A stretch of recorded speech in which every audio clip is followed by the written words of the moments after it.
When people look at it, it looks crazy. That's a very natural thing. Sometimes when we look at it, it looks crazy. It is the result of reasoned engineering thought, but it still looks crazy. From the top of the atmosphere down to the surface, it takes us 7 minutes. It takes 14 minutes or so for the signal from the spacecraft to make it to Earth. That's how far Mars is away from us. So when we first get word that we've touched the top of the atmosphere, the vehicle has been alive or dead on the surface for at least 7 minutes.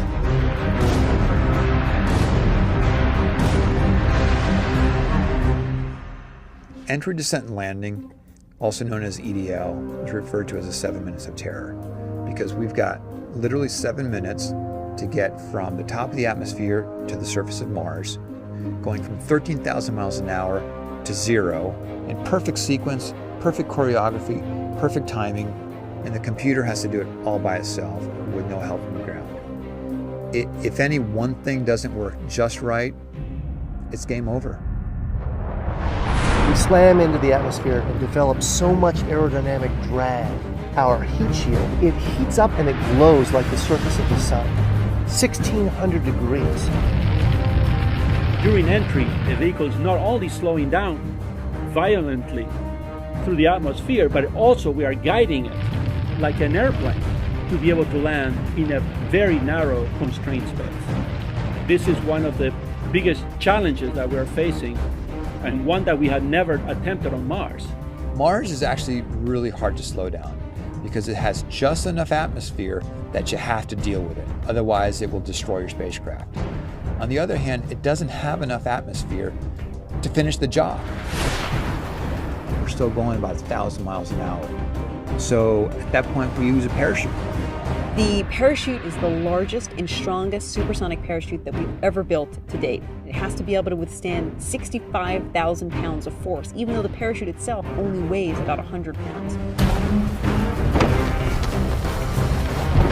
When it opens up that fast, it's a neck-snapping 9 Gs. At that point, we have to get that heat shield off. It's like a big lens cap blocking our view of the ground to the radar. The radar has to take just the right altitude and velocity measurements at just the right time, or the rest of the landing sequence won't work. This big, huge parachute that we've got, it'll only slow us down to about 200 miles an hour. And that's not slow enough to land. So we have no choice, but we've got to cut it off and then come down in rockets. Once we turn those rocket motors on, if we don't do something, we're just going to smack right back into the parachute. So the first thing we do is make this really radical divert maneuver. We fly off to the side. Diverting away from the parachute, killing our horizontal velocity and our vertical velocity, getting the rover moving straight up and down so it can look at the surface with its radar and see where we're going to land. And we head straight down to the bottom of a crater, right beside a 6-kilometer high mountain.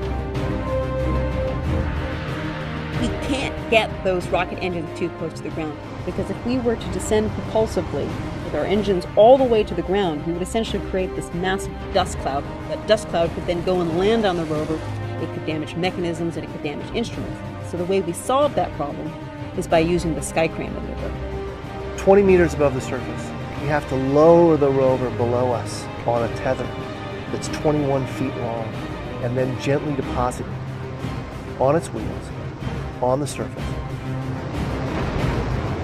As the rover touches down and is now on the ground, the descent stage is in a collision course with the rover. We must cut the bridle immediately and fly the descent stage to a safe distance from the rover.